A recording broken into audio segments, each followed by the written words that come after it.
Moi crier l'honneur. Moi tando répondre respect. C'est moi-même encore, Sarafina, qui entre dans la cour la caillou avec un compte spécialement pour. Dans l'histoire ça, nous pourrons voir une autre facette de Tizekle. Une autre côté de lui-même que nous pas connaissons. Jodi a gen la pli de yon, donc Tizami yo décidé jouer en de Tizekle. Comme Tizekle te recevoir plusieurs jouets dernièrement pour fête li, yo décidé jouer avec jouet yo. Pendant yo son jouet comme ça, y a joué, y a amusé yo. Tizekle n'y paraît, de l'autre côté le sortir, il ramasse jouet dans la terre.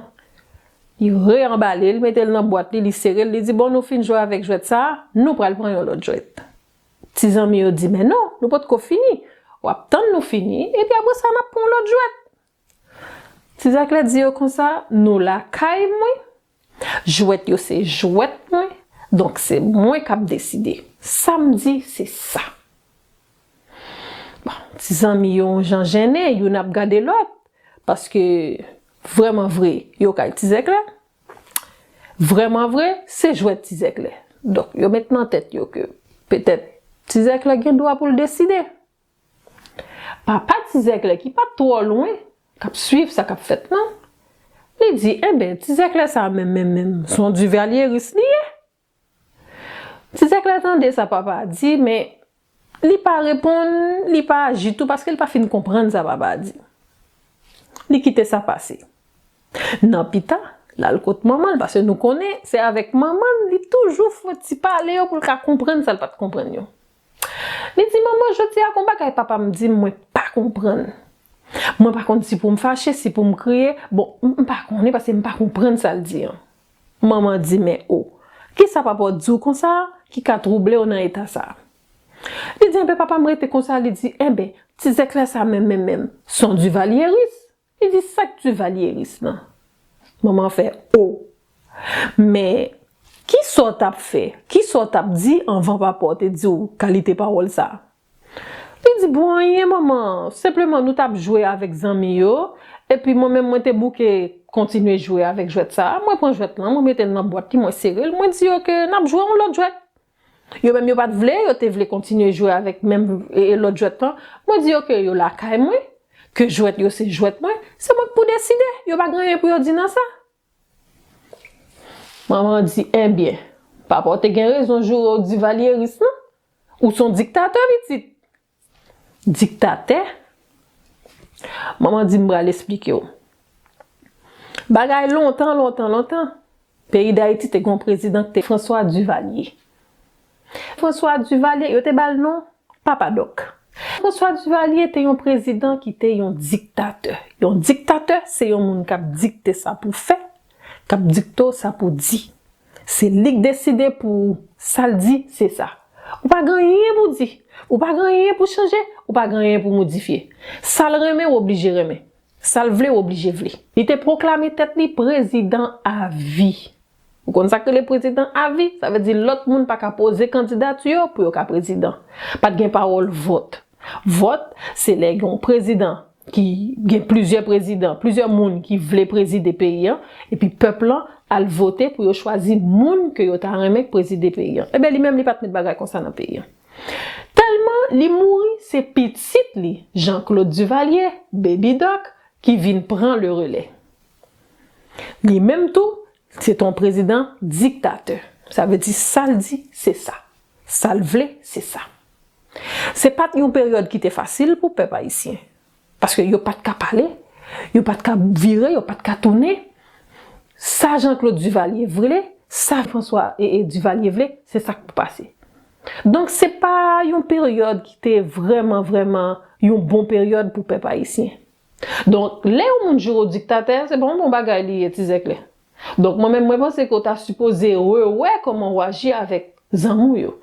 Parce que zanmou yo gen droit à la parole. Ou pas qu'à empêcher un monde ba opinion, ou pas qu'à empêcher un monde jouer avec un jouet juste parce que c'est jouet tout. Ou pas gen droit faire bagay comme ça. Chaque monde gen droit à opinion yo. Chaque monde gen droit dire un bagay que li envie dire dans le respect. Donc là on joue au dictateur, Tizekle, c'est pas un bon bagay lié non. Donc faut repenser à comment on va agir avec Timoun yo. avec zanmou yo. Est-ce que t'as aimé ou même pour arriver comme zami? Ou envie jouer avec tel jouet et puis lui-même lui impose au lit d'où c'est tel jouet pour jouer? Est-ce que t'as aimé ça? Tu disais que la dit non, le pas t'as aimé ça. Tu disais que la vient comprendre qui ça y aurait un dictateur. Et ou même, est-ce que t'as aimé ça? Pour yon moun ou moun abdou, Jean pour agir, ça pour faire, ça pour dire. Ou pas gen doit parler, ou pas gen doit bailler opinion. Ou t'as aimé ça? Bah quoi.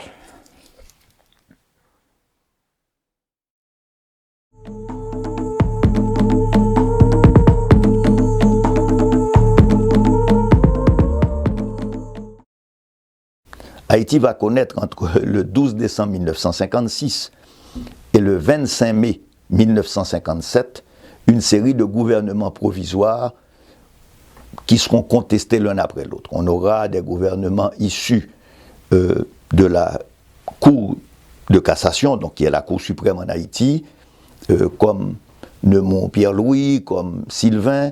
On aura même un gouvernement collégial qui va durer un peu de temps. On aura le 25 mai 57, l'armée sera divisée, des tentatives de division de l'armée qui vont conduire à ce que les officiers duvalieristes, avec le général Kébo, prennent le contrôle de l'armée.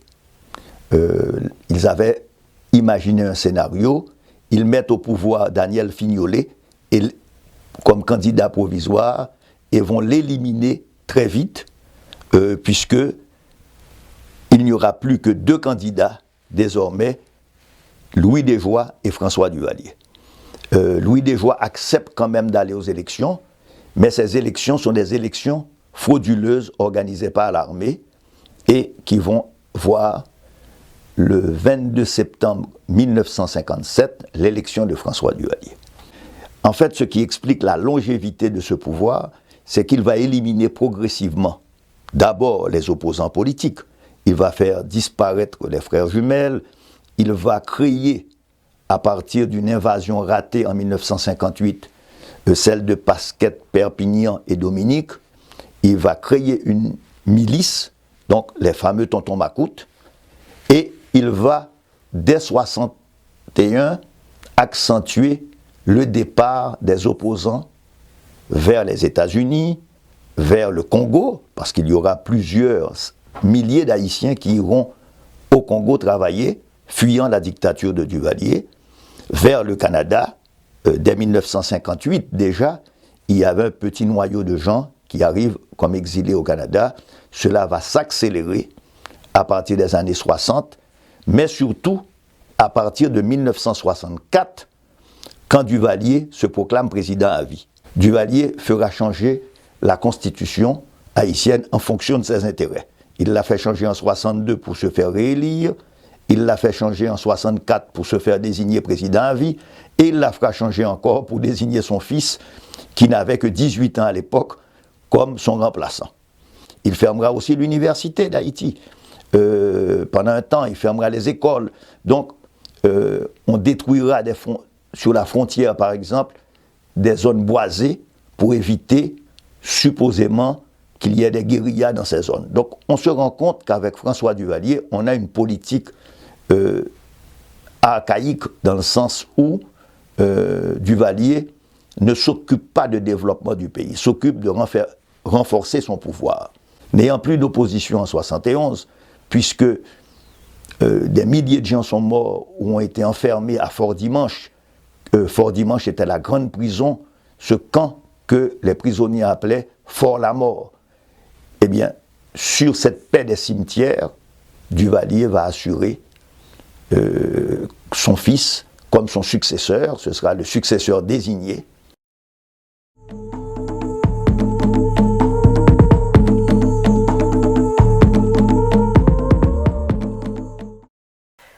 Salut les amis, c'est encore moi Sarafina qui vient vers vous pour faire le résumé du conte qu'on a vu aujourd'hui. Dictaté en créole, qui veut dire dictateur en français. Tizekle a fait de lui un vrai dictateur. Quelqu'un qui décide pour tout le monde, qui dit quand faire quand ne pas faire, quoi dire, quoi ne pas dire. Les amis de Tizekle étaient chez Tizekle à jouer avec les jouets de Tizekle. Est-ce que ça donne le droit à Tizekle de décider quoi jouer, quand jouer, qui jouer? Non. C'est ce qui a fait de Tizekle un dictateur. Et la mère de Tizekle a bien expliqué à celui-ci que il y a eu 2 présidents en Haïti, François Duvalier et son fils Jean-Claude Duvalier, qui étaient des dictateurs. Et pendant leur période, ça a été une époque très difficile pour les Haïtiens parce que ils n'avaient aucun droit de parole, aucun droit de veto, donc ils ne pouvaient pas voter pour ou contre ces présidents. C'était une époque qui était très difficile, que les Haïtiens se rappellent encore. Il y a eu beaucoup de malheurs pendant la présidence de Jean-François Duvalier et de Jean-Claude Duvalier. Donc, c'est pas une bonne chose quand quelqu'un nous appelle dictateur ou dictatrice. C'est important de laisser nos amis ou les membres de notre famille opiner, réfléchir, dire ce qu'ils pensent. C'est ce qui fait qu'on a un bel échange et une belle relation entre êtres humains. Je peux penser ceci, mon ami peut penser cela. Ça n'empêche pas qu'on est amis, ça n'empêche pas qu'on est sœurs, qu'on est frères. Parce qu'à la base, on échange. Donc, on a le droit de vouloir quelque chose et on ne peut pas empêcher l'autre de ne pas vouloir ce qu'on veut.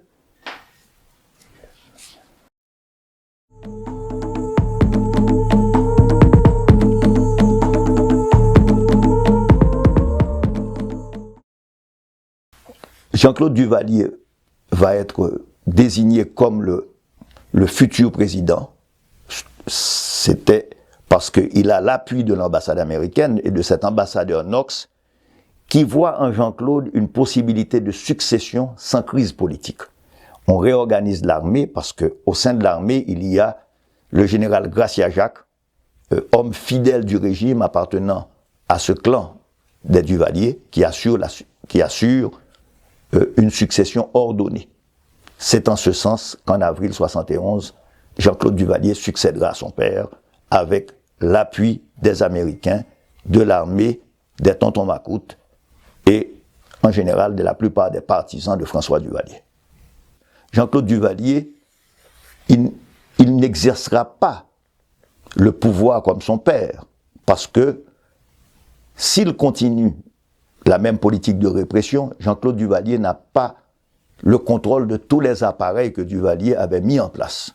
Mais Jean-Claude Duvalier va être, je dirais, l'arbitre, avec l'appui de sa mère, des différents clans, des différents groupes qui opèrent au sein de la grande famille des Duvalieristes.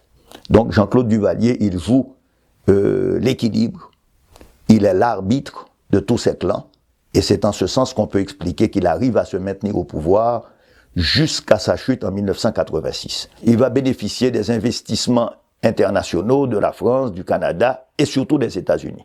On le présente, et ça c'est l'image qu'on va projeter quand il dit « Mon père a fait la révolution politique, moi je vais faire la révolution économique ». En fait, ce gouvernement de Jean-Claude Duvalier, on le présente à l'extérieur comme un gouvernement libéral. Il est toujours président à vie, donc, mais on le présente comme quoi le pays désormais est ouvert au tourisme, est ouvert pour l'investissement, par exemple, dans les industries d'assemblage, parce qu'il faut faire face aussi à la nécessité pour le marché américain de disposer de produits à bon marché. Et Haïti va connaître le développement d'industries d'assemblage dans la zone de Port-au-Prince. On produit des balles de baseball, on produit pour les circuits électroniques, on produit du textile. Donc tout cela sous Jean-Claude, avec un développement très limité du tourisme, mais une première ébauche, on veut, dans la perspective américaine, civiliser le régime. Donc il y a tout un changement de cosmétique qui apparaît avec le régime de François Duvalier. Cependant, la misère continue. Ce modèle de développement appuie aussi sur plusieurs organismes non gouvernementaux qui interviennent en Haïti va pousser encore une fois les gens à l'exode. Et on va voir ce phénomène qui va s'accentuer sous Jean-Claude Duvalier, celui des boat people, c'est-à-dire des milliers d'Haïtiens, cette fois-ci issus de milieux plus populaires, qui vont quitter Haïti sur des bateaux de fortune pour aller aux Bahamas, aux États-Unis, cependant que continue aussi ce que l'on a appelé la traite verte, c'est-à-dire le gouvernement Duvalier va vendre au gouvernement dominicain tous les ans des milliers de travailleurs qui vont couper la canne. Donc c'est dans ce pays qui s'était construit sur le refus de l'esclavage, on voit une autre forme de servitude avec ces Haïtiens qui sont engagés pour aller travailler sur la canne, parqués, contrôlés. Et ce gouvernement de Jean-Claude Duvalier va aussi bénéficier d'un certain nombre d'investissements, mais aussi la corruption va atteindre des niveaux insoupçonnables.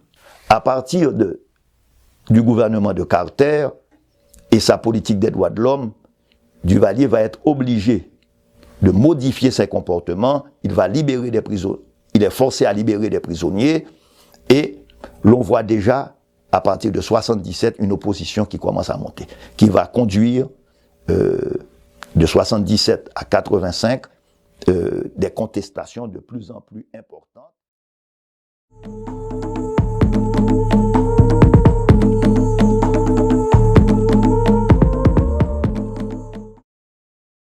Au début du XXe siècle, le développement de plantations sucrières, tant en République dominicaine qu'à Cuba, nécessitait un appel à une main-d'œuvre de plus en plus importante. Et cette main-d'œuvre, elle commence à venir d'Haïti, et ce processus va s'accélérer à partir de l'intervention militaire américaine de 1915. Quand les Américains donc occupent le pays, ils vont mobiliser la main-d'œuvre haïtienne vers les plantations sucrières américaines de Cuba et de la République dominicaine. C'est ainsi que se forment, je dirais, les premiers éléments d'une diaspora haïtienne. À Cuba, dans les années 30, sous la dictature de Machado, avec la crise du prix du sucre, plusieurs milliers d'Haïtiens, ils étaient déjà 300 000 à Cuba, seront déportés vers Haïti.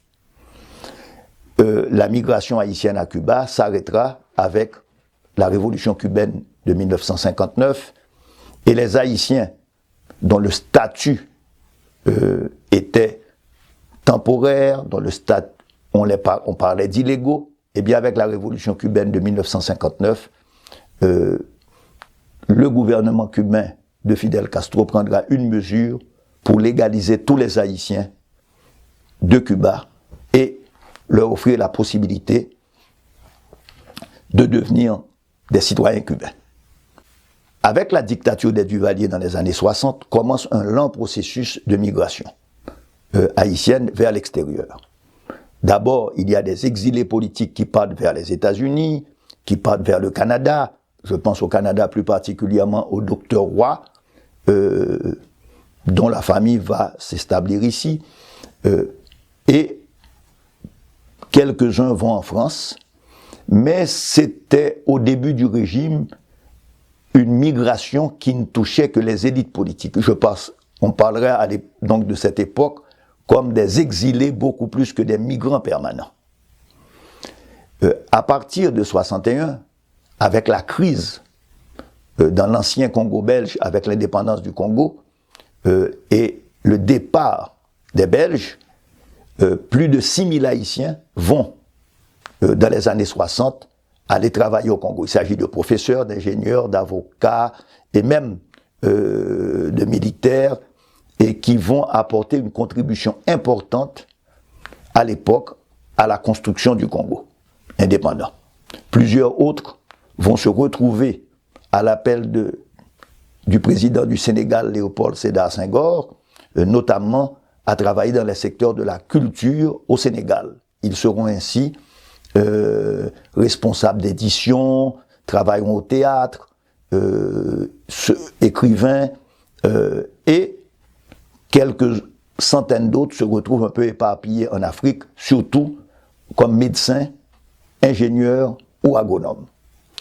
C'est une partie de l'histoire peu connue, celle des Haïtiens en Afrique. En France, la population haïtienne sera concentrée essentiellement, je parle de la population des travailleurs haïtiens, en Guyane française, en Martinique et en Guadeloupe, comme des travailleurs dans la domesticité ou dans l'agriculture. Et finalement, quelques étudiants haïtiens et professionnels resteront à Paris. Au Canada, cette migration qui a commencé en 1958 va s'accélérer en plusieurs phases pour que cette population haïtienne de quelques centaines d'individus dans les années 60 devienne une population aujourd'hui, dans la grande région de Montréal, une population de plus de 150 000 personnes. Et on peut calculer, si on met Gatineau et Ottawa et Toronto, un autre 50 milliers d'Haïtiens, ce qui veut dire qu'une population d'origine haïtienne évaluée aujourd'hui à plus de 200 000 personnes vivant au Canada. Aux États-Unis, les États-Unis connaîtront à la fois une vague d'exilés au début du régime, de professionnels, et plus tard, avec l'arrivée des boat people en Floride, la population haïtienne atteint aujourd'hui pratiquement le chiffre de plus de 2 millions de personnes vivant aux États-Unis, c'est-à-dire une population concentrée dans 3 grandes régions américaines, celle qui va de Boston à Washington, D.C., celle qui va dans l'Illinois, mais qui se retrouve avec des professionnels dans la région de Saint-Louis, Missouri, et aussi de la Nouvelle-Orléans, et finalement la plus grande partie de cette population, celle qui vit dans la région de la Floride, c'est-à-dire Miami jusqu'à Orlando. Donc on a aujourd'hui des populations d'origine haïtienne présentes partout sur le territoire des États-Unis. Autre vague migratoire importante, celle qui va vers les Bahamas et les îles Turques. Les Haïtiens, là aussi, seront soumis à des formes de discrimination, c'est eux qui travaillent essentiellement dans l'agriculture, mais aussi dans le tourisme. Et ils forment entre 1 quart et 30% de la population des îles Turques et des Bahamas.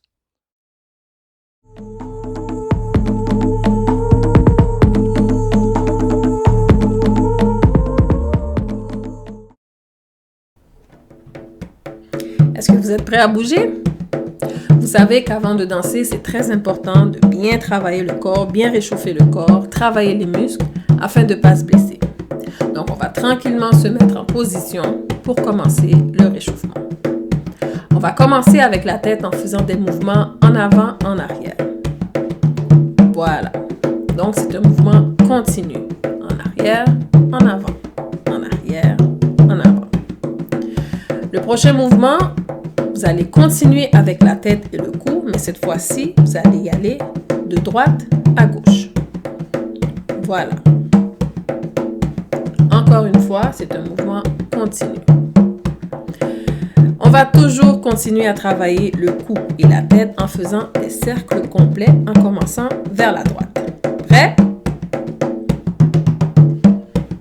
Et voilà. On y va pour une deuxième fois. Une troisième fois. Et après la quatrième fois, on fait le même mouvement, mais cette fois-ci vers la gauche. Et voilà. On y va pour 2. Pour 3. Et on finit pour 4. Maintenant, on se prépare à travailler nos épaules. Vous faites comme si vous vouliez toucher vos oreilles avec vos épaules en les montant vers le haut. Les bras bien droits. Prêt? Voilà.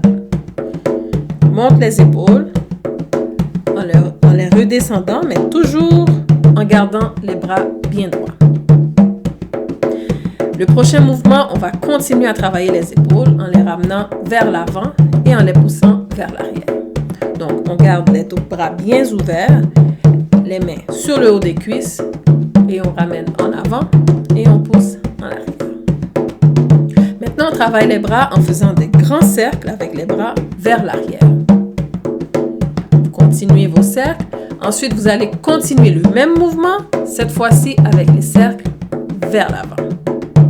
Voilà. Ensuite, on va travailler les hanches. Vous allez vous mettre en position, main sur les hanches. Avec le bras droit, vous allez pencher le corps sur le côté gauche. Voilà. Vous travaillez le bras, le côté du corps et les hanches. Ou plutôt la hanche. Vous allez continuer le même mouvement en le faisant de l'autre côté pour travailler l'autre côté du corps. Voilà. On va continuer avec les hanches en penchant le haut du corps vers l'avant et en le ramenant vers l'arrière. Donc, on penche en avant et on ramène en arrière. On essaie d'aller le plus loin possible. Pour ceux pour qui c'est plus difficile, on respecte les limites de son corps et on y va jusqu'où on peut aller. Donc, en arrière et en avant. En arrière, en avant. Voilà. Maintenant, on travaille les genoux. Simplement en faisant des bonds, donc en pliant les genoux vers le bas. On garde les pieds bien fermés, les jambes bien ouvertes. Maintenant, on va ouvrir les jambes en faisant le même mouvement avec nos genoux. Et voilà. On va refermer les jambes. Voilà, toujours en pliant les genoux. Pour rouvrir les jambes, en pliant les genoux toujours. Voilà. Et ensuite, on finit le mouvement en refermant les jambes. Maintenant, on s'apprête à finir notre réchauffement en travaillant les chevilles. On va commencer avec la cheville droite et on va tourner vers l'extérieur, donc vers la droite. Et on tourne. Et voilà. On va faire le même mouvement, mais en tournant la cheville vers la gauche. Donc, vers l'intérieur. Voilà. Étant donné qu'on a deux chevilles, on va déposer la jambe droite pour lever la jambe gauche et travailler la cheville gauche. En tournant vers l'extérieur, cette fois-ci vers la gauche. Et on va finir le mouvement en tournant la cheville vers l'intérieur, donc vers la droite. On garde l'équilibre. Et on dépose.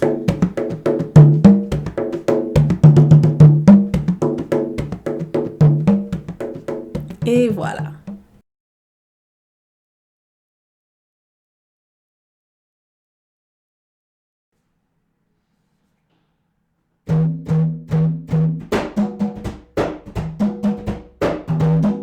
Cette semaine, on danse le Zumba. Le Zumba, c'est une danse qui fait partie des danses habitants parce qu'il y a plusieurs sortes de danses dans la catégorie habitant, dont le Zumba.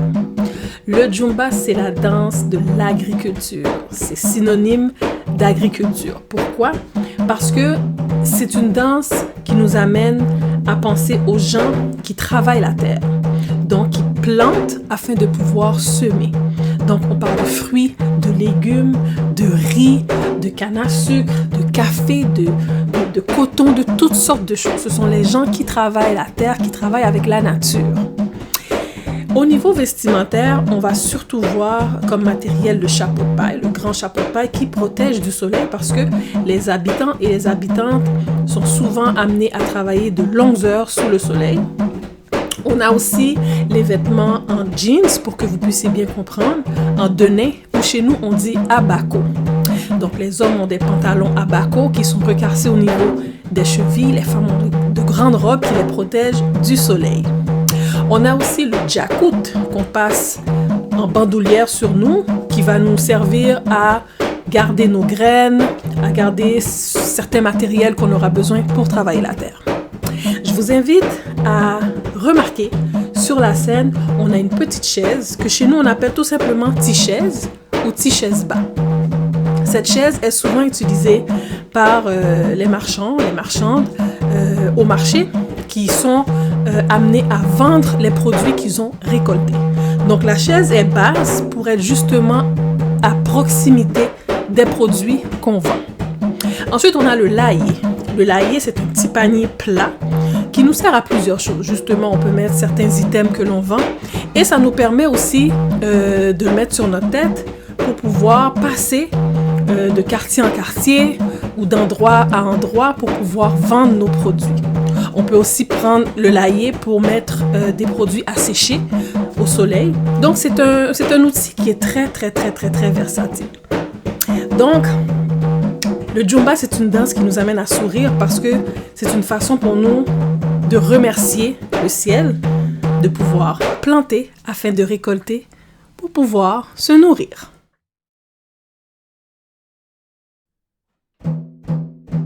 On se prépare à danser le Zumba. Je vais vous assister du début jusqu'à la fin.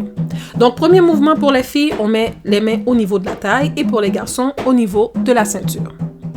Donc, on va commencer avec le jeu de pied. Vous pointez à droite, ensuite pointez à gauche avec le pied pour ensuite ajouter les hanches, comme ceci. Vous pouvez tourner sur vous-même en faisant le mouvement. Ça, c'est le mouvement de base du Zumba. Voilà. Prochain mouvement, on croise les bras au niveau du torse et on continue avec le même mouvement, le même jeu de pied en tournant sur nous-mêmes encore une fois. Prochain mouvement, on va saluer. Donc, 3 pas vers l'avant, le 4e, on croise avec le pied en baissant la tête vers l'avant et on fait le même mouvement pour reculer vers l'arrière. Voilà. Prochain mouvement. On va travailler la terre. Donc, on fait comme si on avait une roue qui nous aide à faire des trous dans la terre. Donc, le mouvement de bras lève vers le ciel pour pouvoir planter la roue dans la terre. Pour le mouvement de pied, on lève le pied de devant qui fait automatiquement balancer la jambe d'en arrière. Donc, on ajoute le mouvement avec les bras et on tourne sur nous-mêmes pour pouvoir travailler la terre au complet. Et voilà. On s'essuie le front parce qu'on vient de travailler fort. Prochain mouvement, on va faire le même mouvement de saluer pour pouvoir aller chercher le lahier sur la chaise.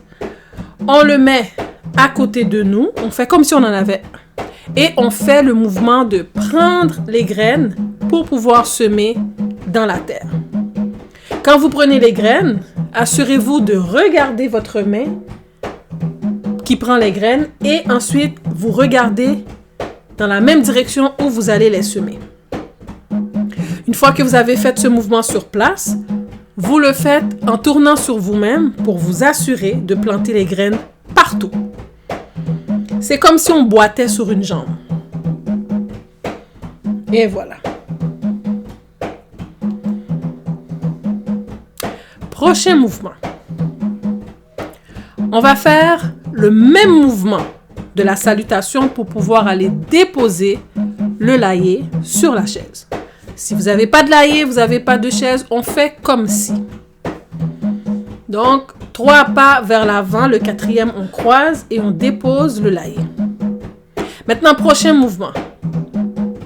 On croise encore les bras au niveau du torse et on pousse avec les pieds. On fait comme si on repoussait la terre pour recouvrir les graines qu'on vient tout juste de semer afin qu'on soit bien assuré que la terre les ait bien recouvertes. Donc, on tourne sur nous-mêmes. On peut changer aussi notre jeu de bras. On peut les mettre sur la taille ou au niveau de la ceinture. Maintenant, on peut danser en attendant le signal. Et on essaye d'espérer que la pluie puisse tomber pour pouvoir arroser notre plantation, pour pouvoir avoir une bonne récolte. Donc, en levant les mains vers le ciel, c'est une façon d'espérer que la pluie puisse revenir. On s'assoit sur notre petite chaise, dépose le lahier sur les genoux et on attend la récolte.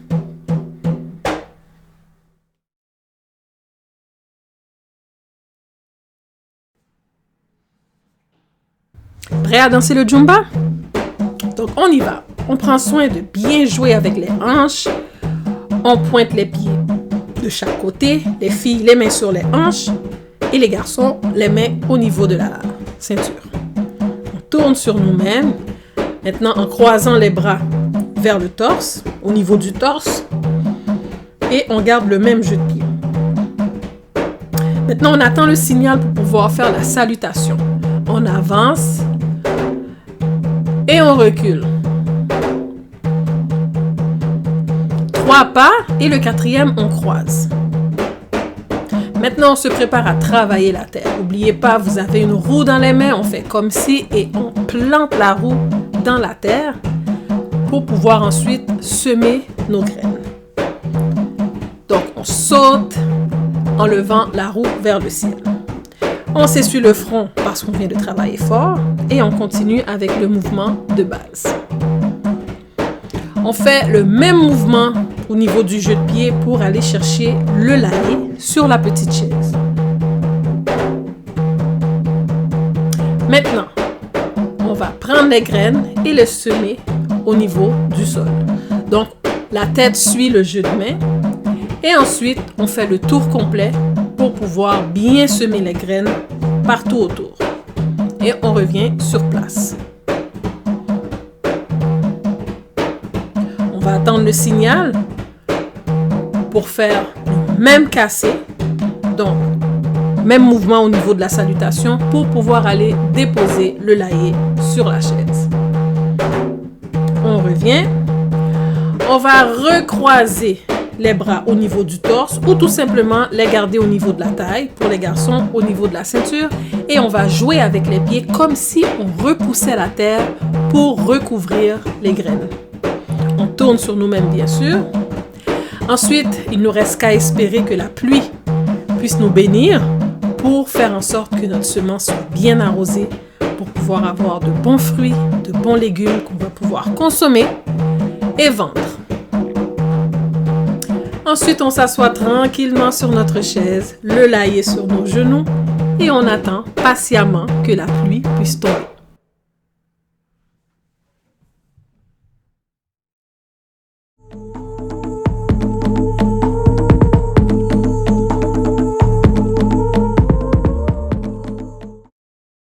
Au Canada, il y a eu plusieurs vagues d'immigrants. La première vague, on peut la situer juste avant 1970, constituée essentiellement de professionnels, de professeurs, de médecins, d'ingénieurs. Elle va s'intégrer relativement bien parce que elle répond aux besoins de l'économie québécoise de l'époque. C'est l'époque donc de la Révolution tranquille.